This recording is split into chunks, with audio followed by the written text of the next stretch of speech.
weather forecast. Well, there wasn't a whole lot of rainfall over South Texas yesterday. Once again, the Invest 95L that was off in the Gulf of Mexico, that still is off in the Gulf of Mexico, is keeping most of that thunder shower activity away from the coastal bend. But there were a few little showers across the area. Notice over in Ingleside on the bay, they were the winner where they had just under 4/10 of an inch officially out there. But otherwise, there was just not a whole lot over most of the region as lake levels continue to come down.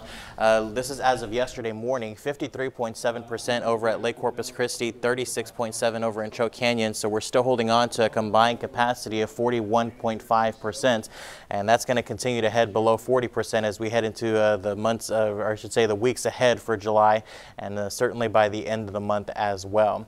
Live look in downtown Corpus Christi, we're holding on to 75 degrees and a light southerly wind at only 5 miles per hour.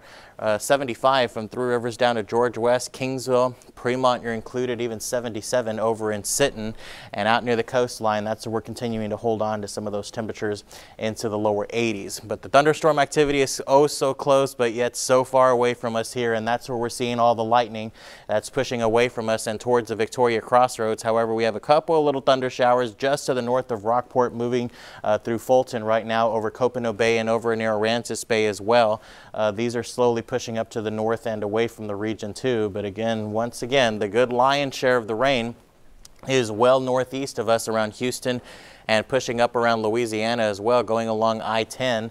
And the National Hurricane Center has all but removed the chances of tropical formation with this Invest 95L. And as you can see, there's just not a whole lot to it early this morning, but it is continuing to move to the north at only 6 miles per hour. And as that does so, the rainfall associated with this wave will move away.